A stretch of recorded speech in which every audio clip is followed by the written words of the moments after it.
روش باش هوالین هجا تماشاوان برومت به برنامه که نو یا شیروه املگل هون هوالین هجا به تایبتی ایرو از دخوازم لسر بیدویا پارتیه که کردان لباکور کردستان بسکنم مجارا ما ایرو اوه وکه هونج دزانن لدنیای پرتشت قومن لروسیای شر نافخوایی همه دکار بود چه ببه او ناکوکی هجی سر راست نبونه لفرانسا و بین 6 روزه لحمو باجار مزنی فرانسا چالکی چه دبن به تایبتی جوان عرب وان چالکیان چه دکن و هر حال لپر دور این جهانه پر تشتند قومن ایرو از نخوازم لسر وان بسکنم ده برنامه روژین پیشتا امیل سر وان مجاراجی به تایبتی بسکنم به تایبتی جی ده برنامه که ده دمی پیشتا از دخوازم لسر وان مجاری کل وان بویرین کل فرانسا ده قومن لسر وان بسکنم بواره شیرو بکن لیبلی مجارا ما یا ایرو پیدویا به پارتیه که کرد لباکور کردستانه و هر وها لترکیه وقت تزانین جداویا سال 1908 وروه لباکور کردستانه و لترکیه بتایبتی سیاسته که بناوی کردان تخواستن کو بمشه دسته که جداویا سال 1908 وروه به تایبتی جی سال 1908 و نهادا تیزانین لسر لیسته CHP چند حب کرد و که پارلمانتر کتن پارلمانتویا ترکیه جوی دمی وروه پر پارتی هاتن آوا کرن هاتن قدخه کرن پارتی نو هاتن آوا کرن و هر وها حیانها یعنی و 30 سالی زیده تره لترکیه به تایبتی پارتی که دخوازم به ناو کردا سیاست بمشینن هنه و هر وها به ناو وان پارتیان حیانها به صدان پارلمانتر کتنه پارلمانت و مزن یا ترکیه و دیسا جی به صدان شارداری به سالان دست وان پارتیان دا مانه لیبلی و مخابن حیانها او پارتی که به ناو وان پارلمانتر چی بون سروک شارداریا چی بون او پارتی وکه پارتی کردان سیاست نماشاندن وکه پارتی کردا جی نهاتو بون آوا کرن او پارتی همه از کارم بیجم همو پارتی حیانها ده پارلمانت و ترکیه ده خواه تمثیل کرنه وکه پارتی ترکیه هاتنه آوا کرن میناک هری داویدا امدزانن و چند ساله به ناو HDP پارلمانتر ده پارلمانت ها مزن یا ترکیه دا سیاست مشینن و هر وها به دهان شارداری ده دست نونرین HDP دانه چندی جی برای قوما او شارداریش دستی وان هاتو بنگرتن جی حیانها به صدان شارداری کتنه دستی نونرین HDP میناک HDP خواه وگه پارتیا ترکیه بناو که وگه پارتیا کردا بناو ناکه اونها جی پارتیا کسکین چپ هیه بناو پارتیا کسکین چپ نزدیک 6-7 پارلمانتر ده پارلمانت و مزن یا ترکیه دانه پارتیا کسکین چپ جی ذاتن جعالی ترکا و هاته آوا کرن وگه پارتیا که ترکیه هاتیه آوا کرن و سیاست دمشینه جبر کو HDP نکاره بو یان جی نخواست تبل هلبجارتن آن ببه بناوی خواه بناوی پارتیا کسکین چپ تبل هلبجارتن آن بو اونها ده پارلمانت و ترکیه دا سیاست دیده مشینن لیبری پارتیا کسکین چپ وکه مگود پارتیا که ترکیه لسر پلاتفورمین مدیا جواکی یه هجماری خواب تایبتی من مساجه که وشاند و روجه به ترکی بو دوی دریدا من بحثا پیدویا به پارتیه که کردان ل ترکیه کرد پر هوالان دوستان مساج نویساندن جمرا جبروی اکی جی تایبتی از خوازم ایرو به کردی دوی درباره ده باخفم هوالین هجا لترکیه کرد تنیل باکور کردستان جیان آکن یعنی مرو نکارن کردا به سینورین باکور کردستان و دنگاو بکن کرد لحمو باجارین ترکیه مرو کارم بیجم بلابونه اما حتی از کارم بیجم باجار ترکیه تنه کل کرد جیان نکن هنه که باجار ترکیه هنه یه وقت استانبول İzmir, Ankara, Adana, Mersin و هر وکیدن سدی چل شینی وان ji Kurdan çedibin. Hatta te gotun ku İstanbul bajarê Kurda yê herî mezin e. Yani li İstanbulê pir Kurd lê jiyan dikin. Ji ber vê yekê jî İstanbul bûye bajarê Kurda yê herî mezin. Lewre meru nikarin bêjin partiyeke Kurdan ji bo Bakurê Kurdistanê çêbibe. Partiyeke Kurdan ji bo Tirkiye dibe çêbibe. Partiyeke li gorî zagonê Tirkiye bê avakirin lêbelê hemû armanca wî, siyaseta wî ji bo parastina berjewendiyên Kurdan li Tirkiye be.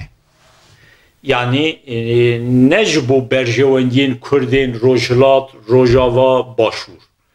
Li gorî qanûnên zagonên Tirkiye eğer partiyeke bê avakirin ew partî divê li gorî wan diqqetê wan qanûnan jî bike ji ber vê yekê jî armanca wê partiye divê parastina berjewendiyên Kurdan li Tirkiye be. Bêguman eger li Bakurê Kurdistanê zêde Kurd jiyan dikin wê ji bo Bakurê Kurdistanê û her wiha li bajarên Tirkiye Kurd jiyan dikin ji bo berjewendiyên wan Kurda jî dibe ew partî siyasetê bimeşîne. Ez naxwazim îro bi awayeke hûrgilî yani detayî bêjim ew partî divê wilo siyasetê bike. Niha daxwaza min ew e ku partiyeke nû bi taybetî li Tirkiye li gorî zagonê Tirkiye bê avakirin lêbelê ew partî bi sedî sed ji Kurdan pêk were û armanca wî parastina berjewendiyên Kurda be. Niha hineke heval mümkün e dema vê bernameyê temaşe bikin dikarin bêjin ka heval partî hene HDP heye vê karê dimeşîne partiya Keskin Cep heye vê karê dikare bimeşîne yan jî em bêjin partiyê din hene weke em bêjin partiya Komünistên Kurdistanê ku bi navê wî niha Sinan Çift Yürek parlamenter jî di parlamenta meziniya Tirkiye'de yan dikarin bêjin Hereketa Azadiye heye Hereketa Azadiye jî yek ji wan e yan dikarin bêjin Partiya Demokratê Kurdistanê ye yan dikarin bêjin Platforma Demokratên Kurdistanê heye yan dikarin bêjin em bêjin DDQD heye ev hemû yan jî Hakpar heye ev hemû dikarin hatta dikarin bêjin Hudapar heye ev hemû dikarin ji bo Kurdan kar û xebatê siyasetê bimeşînin. Ji ber vê yekê jî ew heval mümkün e bêjin pêwîstî bi partiyeke din nîne. Ez jî dibêjim na pêwîstî bi partiyeke nû ya Kurdan. Partiyeke ji bo berjewendiyên Kurdan divê hebe. Çima ew partiyên ku heya niha hene nîzîkê heft heşt partiyê ku heta di navê wan da yê ku Kurdistan derbas dibe jî hene çima ew nikarin ji ber ku ew partî ji mêj ve hatine avakirin û di başeroja xwe da pir birîn girtine yani birîndarin di derbarê wan da pir gotinê neyînî hatine kirin û bi dehan caran ketine hilbijartinan ji sedî 0.5-6 zêdetir deng nestandine. Ji ber vê yekê jî ji wan partiya yek nikare vê rolê bilêze. Ew partî hemû bibin yek bi navê partiyekî dîsan nikarin wê rolê bilêzin. Divê partiyeke nû bê ava kirin. û di nava desteya rêveber ya vê partiya nû de siyasetmedarên nû hebin. Ez nabêjim sedî sed yên nû ku raya giştî nas nake Kurd wan nas nakin di nav da cêbigrin na. Lêbelê bi giranî divê siyasetmedarê nû bin yani yê ku di nava partiyên din de cih girtine û birîn girtine kar meşandine xirab derbarê wan da tişt hatine gotin ew na. Divê partiyeke nû bê ava kirin di nava wê partiyê de jî weke min got sedî sed Kurd cih bigirin çendî li gorî zagonên Tirkiyê bê avakirin jî ew partî divê armanca wî parastina berjewendiyên Kurdan li Tirkiye be. Ne Bakurê Kurdistanê. Heta nebêje li Kurdistanê jî. Ji ber ku Kurd weke min got tenê merû nikarin di nava sînorê Bakurê Kurdistanê da bibînin Kurd li Tirkiye belav bûne. Tu eğer xizmetê ji Kurda rabîtî tenê xizmet divê ji Kurdên ku li Bakurê Kurdistanê jiyan dikin neyê kirin. Li Kurdên İstanbulê jiyan dikin ji wan ra jî bê kirin. Li Kurdên Enqerê, Mêrsînê, İzmîrê jiyan dikin ji wan ra jî, li Qeredenîzê jiyan dikin ji wan ra jî bê kirin. Ji ber vê yekê jî partiyeke nû partiyeke hemdem û partiyeke ku rêveberiya wî desteya wî ya rêveberiyê ji siyasetmedarên paxış siyasetmedarên ku heşê wan baş dixebite û her wiha siyasetmedarên ku Kurdî jî baş dizanin ji wan pêk were û xebatê bimeşîne. Bêguman divê dîqet bike li gorî tersê zagonê Tirkiye jî xebatê nemeşîne da ku dewlet nikaribe li hember wî astengiya çêbike. Ew partî dikare di navê xwe da gotina Kurd û Kurdistanê jî tune be. Ev jî pir zêde nengirîng e. Yani dikare navê xwe cuda be. Ez naxwazim bînim ziman naveke.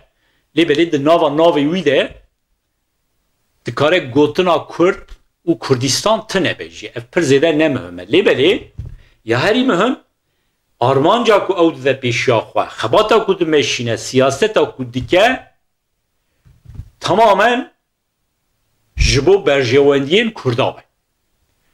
û partiyeke wilo bê ava kirin di demeke Kurd te wê ji aliyê Kurda ve bê nas kirin.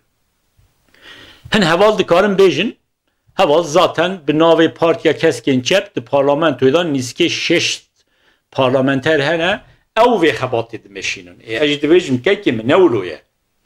Zaten rayedarên HDP aşkere dibêjin û di qirênê dibêjin divê me fêm bikin em ne Partiya Kurdistanê ne em ne Partiya Kurdan e em Partiya Tirkiye ne. Partiya Keskên Çep jî zaten ji aliyê Kurdan ve hatiye Tirkan ve hatiye ava kirin û ew jî partiyeke Tirkiye ye. û mafê wan heye jî bêjin em Partiya Tirkiye ne.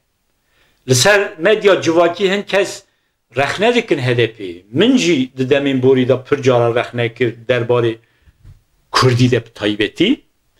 Lêbelê divê em wan jî fêm bikin ew dibêjin em weke Partiya Tirkiye hatine ava kirin.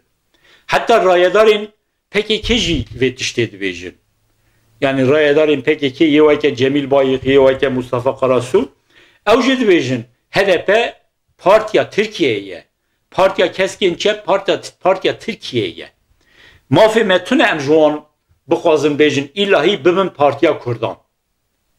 Ji ber vê yekê jî bêguman dema du kes weke hevserok ji HDP ra ji Partiya Keskên Çep ra têne bijartin ji wan yek divê Tirk be yek Kurd be. Ji wan yek Kurd û Tirk lêbelê her wiha yek jin be yek jî mêr be. Ev li gorî desteya wê partiyê ye. Mafê me tune em ji wê partiyê bixwazin îlahî lazim e her du hevserok jî Kurd bin, her du hevserok jî zilam bin, yan jî her du hevserok jî jin bin. Na ew partî azadin li gorî desteya xwe, li gorî destûra xwe tev digerin, dikarin her du hevserokan jî weke Tirk bibijêrin. Mafê me tune em ji wan bixwazin îlahî divê hûn Partiya Kurdan bin. Ha pêwîstî bi Partiyeke Kurda heye belê و دمی پارتیه که کردا دوی بی آوا کرن او پارتی خبات تماما جبو کردان بمشینه دناوا سینورین زاگونین ترکیه دا ها هن هوال دکارن بیجن هوال زاگونین ترکیه زاتن زاگونین آنتی دموکراتیکن لگوری وان زاگونان چوا خبات جبو کردان دیمشاندن اجد ویجیم نا تین کاره بیمشاندن یعنی لگوری زاگونین ترکیه تو پارتی آوا بکن لیبلی جبو برجواندین کردان کاری خباتی بمشینی او خبات لگوری زاگونین ترکا قدخه ننه مثلا پارتیه که بی آوا کرن بیجه جبو کردان مافی زمان آزادیا زمان دوی هبه او دشته که لترکیه بی قدخه کرن نینه دکاره بیجه ده مکتبی دا جبو زاروگوین کردان دوی درسین به کردی بین دایی دکاره بیجه جبو حریمین کردستانی اوی کرن دکاره بیجه ده ترکیه دا تنی ترک جیان ناکن کردجی جیان دکن جبر وی اکی دوی ده دستورا بینگهین یا ترکیه ده جی ev benivsandın, ev gotun zaten tene kirinci. Qedexeninin pırtış dedin, jbo Kurdan bi taybeti dikare bekirin u siyaset bi navi Kurdan dikare bemeşandın. Hineke heval mümküne vahaji bifikirin, bejin heval partiyeke wulo be avakirin, ew li dijî PKK'ye, ew dibe partiyeke li dijî HDP, partiyeke dibe li dijî partiya keskin çep. Ecid ve jimna ne uluya. Partiya ku be avakirin, ew parti dibe ne li dijî PKK be, ne li dijî HDP be, ne li dijî partiya keskin çep be, ne li dijî Hak Parti be, ne li dijî Partiya Komünistên Kurdistanê be, ne li dijî Partiya Demokratê Kurdistanê be, li dijî tu partiyeke Kurdan ne be, li dijî partiyeke Tirka jî ne be. Partiyeke dema hat avakirin, divê ew partî li dijî partiyê din nebe. Çi partiyê Kurdan, çi partiyê Tirkan. Divê ew xeteke siyasî bide pêşiya xwe, li gorî wê xeta siyasî xebatê bimeşîne. û PKK jî, HDP jî, Partiya Keskin Çep jî, Hak Parti jî, DDQD jî, Hareketa Azadiye jî, her wiha partiyê din yê Kurdan jî divê wê partiyê li dij xwe nebînin. Ew partî weke partiyeke azad dibe siyasetê bimeşîne. û bingeheke wilo heye. Anaha edî li Bakurê ku li Tirkiye ez dibêjim, li Tirkiye bingeheke wilo heye ku partiyeke bê avakirin ew partî tamamen ji bo Kurdan kar û xebatê bimeşîne. Eger partiyeke wilo bê avakirin ji her kesê Kurdan ji her beşên Kurdan dikare deng bixwaze. û heta meriv dikarin bêjin avantajê wî jî zêde ne. Mînak li Tirkiye pir Kurd hene dengê xwe nadin HDP yan jî Partiya Keskin Çep. Çima dengê xwe nadin? Ji ber ku di demên borî de, di salên borî de kêm zêde ji PKK zerar dîtine, yan ji HDP zerar dîtine, yan ji Partiya Keskin Çep zerar dîtine. Werhasıl ji ber cör be cör sedeman dengê xwe nadin Partiya Keskin Çep. Hem Kurd hene ji ber ku di nava AKP da cihgirtine, di nava CHP da cihgirtine. Ji ber vî yekê jî her tim xwe li dij PKK dîtine, xwe li dij HDP dîtine, ji ber vî yekê jî dengê xwe nadin HDP, dengê xwe nadin Partiya Keskin Çep.